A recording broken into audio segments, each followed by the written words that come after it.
Salut, bienvenue pour une nouvelle vidéo et aujourd'hui je vais vous présenter ma palle de février. Pour ceux qui ont vu ma palle du Cold Winter sortie du coup fin novembre, je crois si je dis pas de bêtises, j'avais dit dans cette vidéo que même si le Cold Winter se passe cette année sur décembre, janvier et février, je présentais que les livres que je lirais en décembre et en janvier parce que je participais à un autre challenge en février et c'est le cas.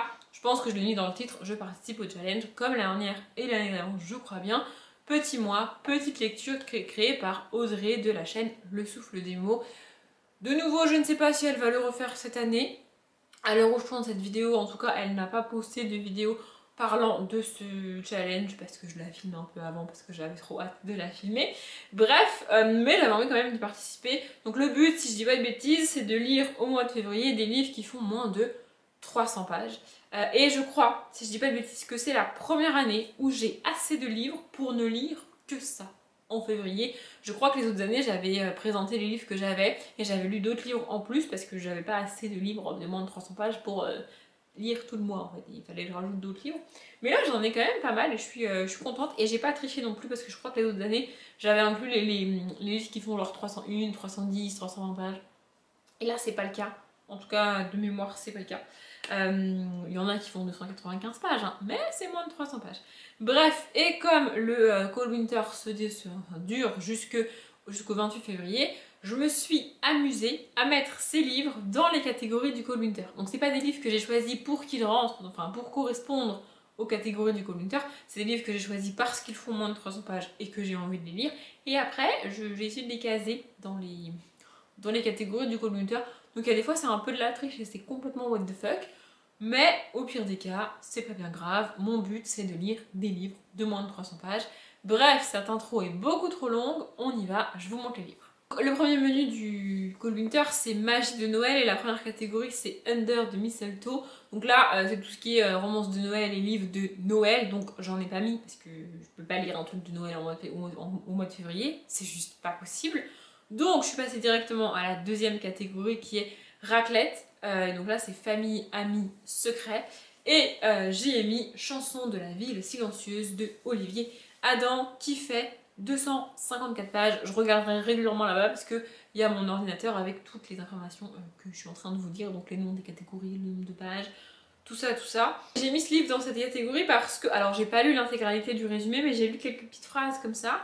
Et il y a une phrase il y a deux phrases, c'est « Je suis la fille dont le père est parti dans la nuit, la fille dont le père a été déclaré mort ». Donc niveau famille, je pense qu'on est pas mal. Et j'ai très envie de lire du Olivier Adam. De Olivier Adam, j'ai déjà lu Je veux bien, ne t'en fais pas et La tête sous l'eau. Donc le premier est un livre adulte qui a été d'ailleurs adapté en film avec Mélanie Laurent que j'ai absolument adoré. Et le deuxième est un livre young adulte que c'est le premier que j'avais lu et franchement j'ai beaucoup aimé. Donc je me suis dit pourquoi pas, j'en ai jamais entendu parler de celui-là, je sais vaguement de quoi il parle avec les deux phrases que je viens de vous dire, mais en vrai j'en sais pas plus. La troisième sous-catégorie c'est Danse de la fée dragée, et donc là c'est tout ce qui était rêve, fantasy, fantastique, et j'y ai mis Malenfer, le tome 1, La forêt des ténèbres de Cassandra O'Neill. Je vais enfin commencer cette saga, et ce livre fait 216 pages, donc voilà c'est un livre jeunesse, je sais pas si c'est illustré. Il y a les entités de chapitres qui sont comme ça. Attendez, je vous montre. Voilà. Mais j'ai pas l'impression qu'il y ait des illustrations autres que ça dans les... Ah, apparemment les entités de chapitres sont toutes différentes, puisque là on a celui-là. Voilà. Mais il n'y a pas d'illustration autre que les petits dessins en noir et blanc qu'il y a au début de chaque chapitre. Voilà. Oh, on a très gros comme ça. Voilà. Voilà, je sais pas du tout de quoi ça parle, mais bon, vu le dessin que je viens de vous montrer, on a un sorcier, on a a priori un nain, je crois qu'il y avait un elfe, parce que j'arrive pas à retrouver l'illustration, bah non, sinon c'est pas drôle. Ah, elle était avant. Attendez, je vais regarder les personnages qu'il y a sur cette illustration, parce que ça a l'air très cool quand même. Je sais pas du tout de quoi ça parle, hein. J'ai envie de lire ce livre parce que c'est Cassandra O'Neill, et que j'aime beaucoup l'écriture de Cassandra O'Neill. Donc on a une espèce de guerrière, une espèce de loup avec des cornes, un nain, un elfe, un sorcier, sorcière, je sais pas trop, sorcière je dirais, et une espèce de démon apparemment. Donc on a l'air pas mal au niveau fantasy fantastique. Voilà, j'entends beaucoup parler de cette saga Et ça fait très longtemps que je voulais la commencer. À la base, je voulais pas la commencer tant que j'avais pas terminé la légende des 4 et pas le clan des 4 de la même autrice. Mais je me suis dit, vas-y, c'est pas grave, je lis maintenant et je finirai la légende des 4 plus tard. Donc voilà. Le deuxième menu c'est hiver mystérieux et la première catégorie c'est Yule. Donc là c'était tout ce qui était c'est quoi, mythologie, légende et divinité. Et j'y ai mis Pallas Athéna de Jonas Len. C'est un livre que je connais pas du tout, que j'ai acheté sur un coup de tête sur un site, je crois que c'est sur un site qui vend des livres neufs à prix cassé. Je sais plus comment ça s'appelle le fait de faire ça. Et alors je pense qu'il est parfait pour cette catégorie puisque on a 3 enquêteurs hors normes poursuivent un mystérieux tueur dont les méfaits semblent liés à la mythologie grecque. On est pas mal du tout. Et il fait combien de pages? Il fait 205 pages. Donc voilà, je connais pas du tout ce livre, cet auteur et tout. Mais une enquête, en plus ça se passe à Paris en 1889, pleine exposition universelle, avec une enquête de la mythologie grecque, ça ne peut être que cool en franchise. La deuxième sous-catégorie c'est Reine des Neiges et donc là il faut lire tout ce qui est féminisme avec des femmes de pouvoir ou des sorcières d'ailleurs. Et j'ai mis Esther et Mandragore, le tome 2 d'amour et de magie de Sophie Duhaide et donc Sophie Duhaide au texte et Marie-Pierre Audou au dessin. Voilà, donc Esther est une sorcière et Mandragore c'est son chat. J'ai lu le tome 1 à Halloween je crois si je dis pas de bêtises et j'avais beaucoup aimé, vraiment. En fait, j'avais acheté ce tome 2 avant d'acheter le tome 1 sans savoir que c'était un tome 2. Du coup, je l'avais déjà. On a ici des petites illustrations en noir et blanc que j'aime beaucoup. Et il fait 125 pages, donc ça va se lire très vite. J'ai vraiment bien aimé le tome 1, j'ai trouvé ça très cool, très mignon. Puis on a un personnage assez fort, même si elle est très jeune, hein, elle doit avoir quoi, 10-12 ans. Mais vraiment, elle est très cool, j'adore ce personnage. Et j'ai hâte de lire le tome 2. Et la dernière sous-catégorie de ce menu, c'est New Year, New Me. Et donc là, c'est tout ce qui est métamorphose, transformation, évolution. Et on est sur le premier livre de la triche. Que si on réfléchit un peu, ça rentre dans la catégorie, mais en vrai, c'est un peu what the fuck. Donc j'ai mis Tourbe de Mon Amour de Pierre Bottero qui fait 155 pages. Alors, on n'a pas de résumé en fait, c'est un extrait du livre qu'on a derrière. Et en fait, la petite phrase en dessous, c'est « Dans la rue de Vienne, où se dresse la tour B2, un premier amour s'écrit sur le béton. » Et s'il y a bien une des choses qui te permet d'évoluer, de mûrir, tout ça, bah c'est le premier amour. Hein. On est tous d'accord qu'on s'est tous pris une énorme claque avec ce premier amour, que ce soit positif ou négatif, hein, parce qu'il y en a qui ont fait leur vie et qui sont mariés avec leur premier amour, c'est possible, hein, mais ça reste une évolution de dingue en fait. Et bah si ça marche pas et que tu te prends... que tu te retrouves en gros avec le cœur brisé, bah c'est aussi une bonne grosse évolution dans ta gueule, hein, voilà, oui on est tous dans ce cas-là, enfin, par rapport au premier amour et à l'évolution. Donc en gros j'avais pas d'autres livres qui rentraient dans cette catégorie, donc c'était lui en trichant un peu, ou rien, donc j'ai mis lui, et j'ai hâte de lire ce livre-là, parce que de Pierre Bottero, j'ai lu que pour l'instant du fantasy fantastique avec Elana, et puis ensuite le Pacte des Marcombres, donc c'est... comment elle s'appelle? Je sais plus comment elle s'appelle. Bref, mais voilà, j'ai bien aimé la première trilogie de Elana, j'ai pas trop accroché à la deuxième, et le Pacte des Marcombres avec l'autre là, je sais plus comment elle s'appelle ce personnage, je suis désolée. J'ai lâché parce que ça me plaisait plus, ça ne me convenait plus. Mais j'ai bien envie de le découvrir en contemporain jeunesse comme ça. Apparemment, c'est un très très bon auteur de jeunesse comme ça, contemporain. Donc, on verra bien. Le troisième menu, c'est Marcher ensemble dans la neige. Et la première sous-catégorie, c'est les reines du Père Noël. C'est ça. Et donc là, c'est tout ce qui est animaux, nature, écologie. Et j'y ai mis Ciel 4, tome 4, enfin 4.0, l'automne du renouveau de Joanne Elio. Celui-ci, j'ai hésité à me le garder pour l'automne du coup. Mais en vrai, j'ai pas envie de laisser passer autant de temps entre ma lecture du tome 3 et celle du tome 4.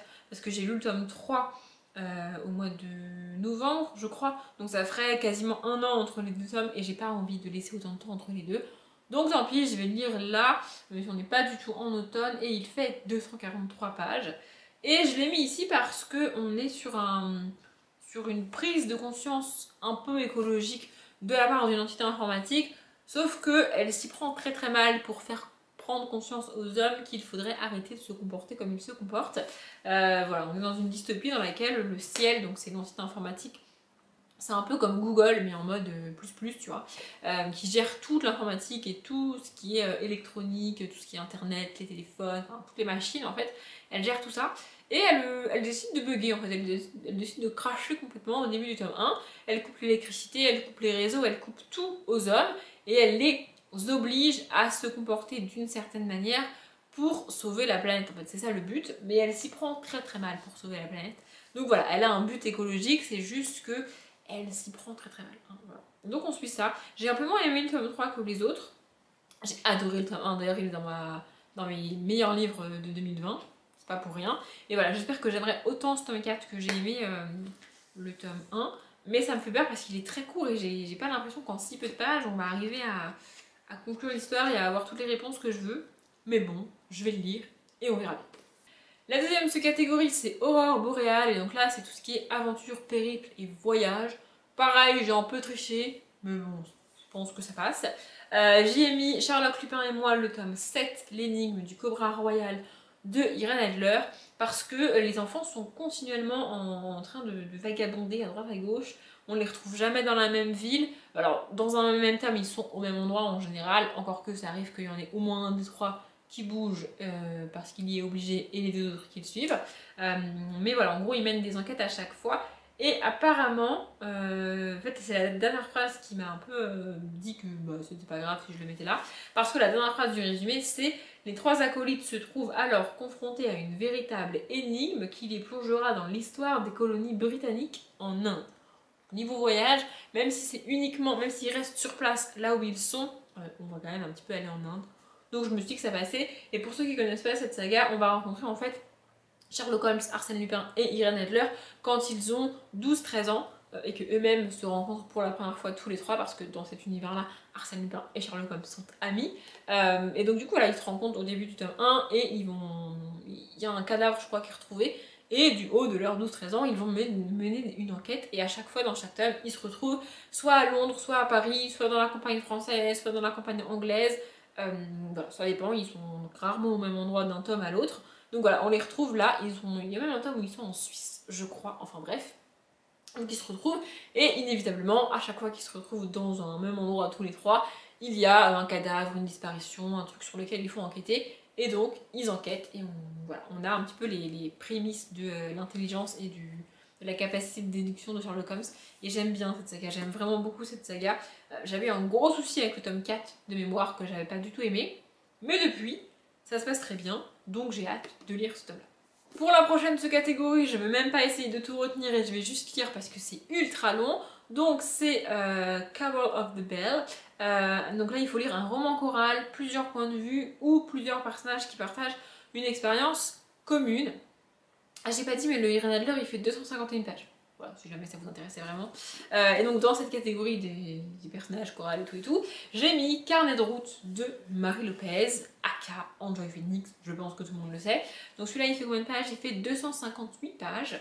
Et en fait on a, d'après ce que j'ai compris, parce que j'ai pas trop lu, on a trois personnages. On va suivre trois personnages et on va, je suppose, au fil des pages, découvrir qu'ils sont un peu liés les uns avec les autres. Donc on a trois personnages distincts au début qui vont à un moment donné ou à un autre, j'espère en tout cas, se rejoindre au niveau de leur histoire et tout ce qui leur arrive. Donc voilà, niveau choral et niveau surtout plusieurs personnages qui partagent une expérience commune, je pense qu'on est pas trop mal. Voilà, j'ai acheté ce livre sur un coup de tête parce que j'ai envie de voir ce que Marie en fait a écrit. Donc voilà. Je sais pas si je lirai son autre livre qu'elle a écrit, mais en tout cas celui-ci il me tentait bien et j'espère que ça va être cool.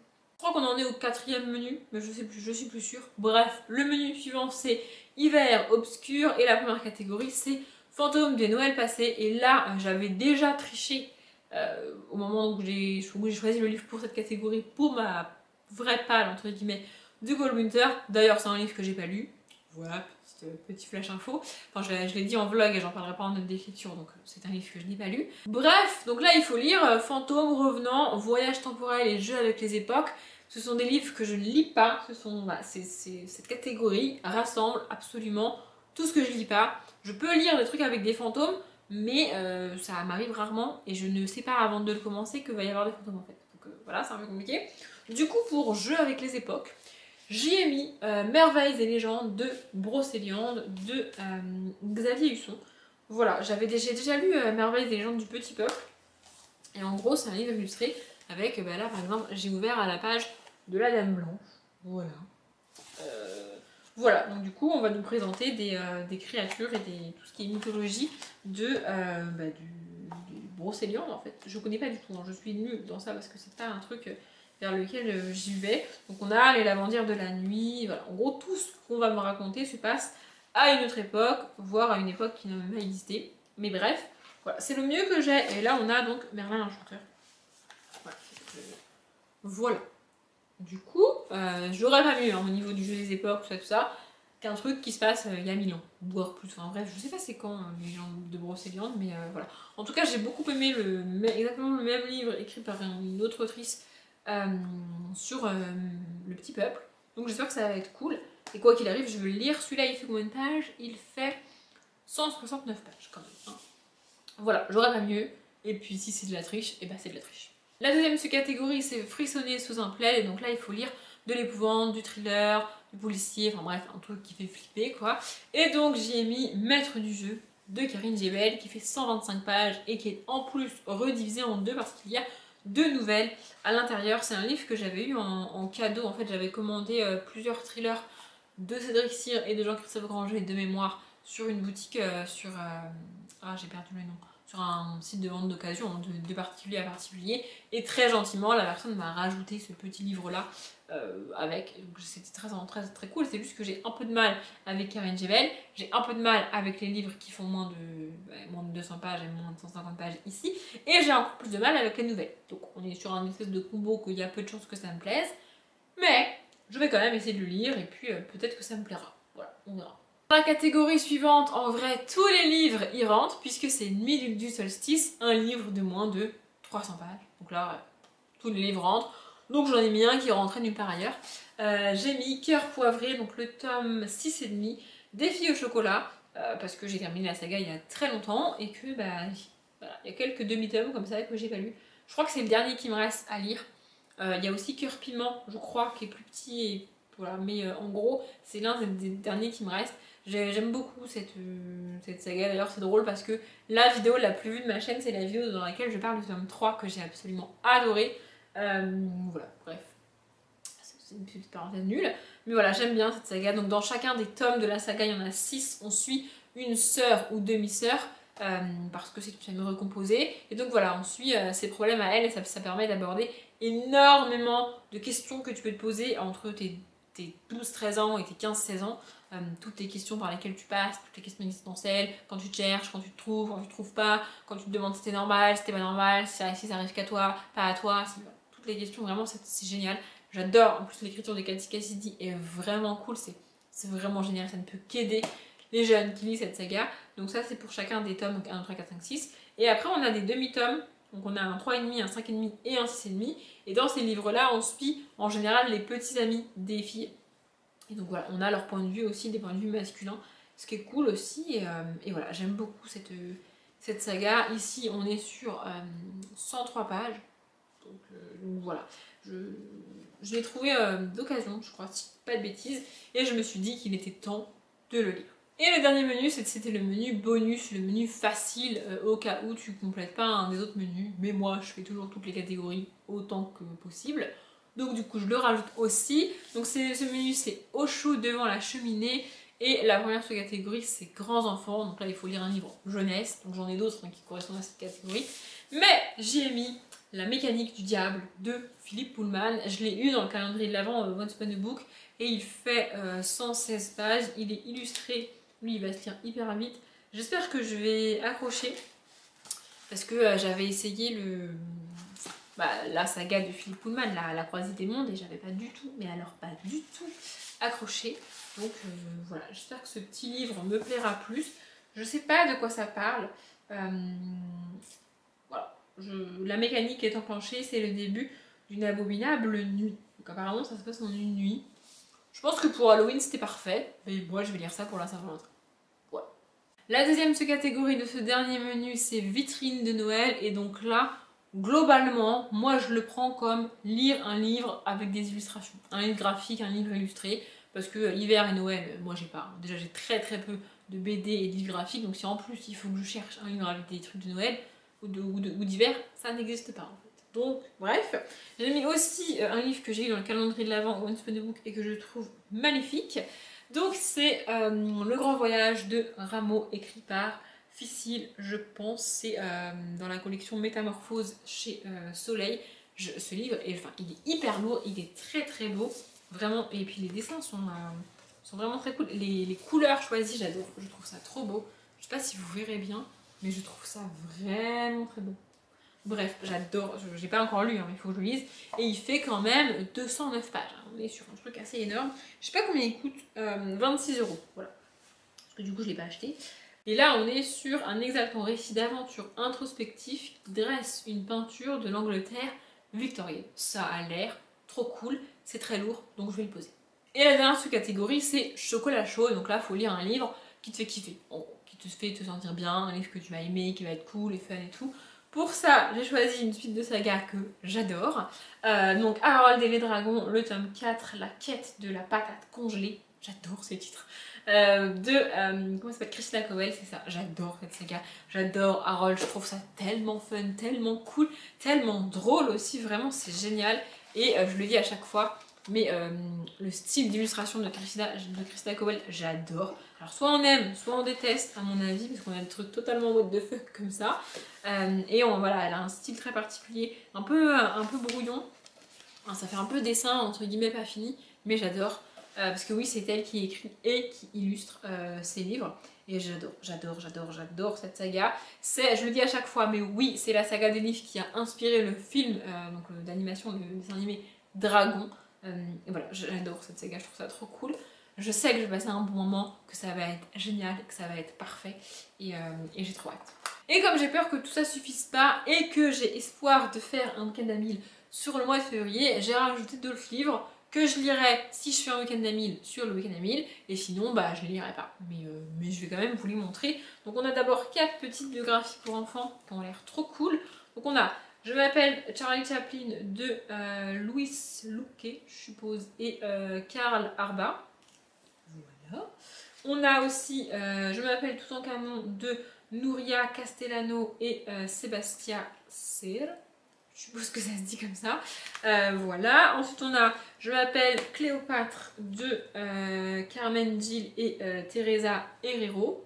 Voilà. Et on a enfin Je m'appelle William Shakespeare de Ferran Alexandri et Violetta Montréal. Vu les noms, je pense clairement que c'est un projet à l'initiative des Espagnols, hein, on va pas se mentir.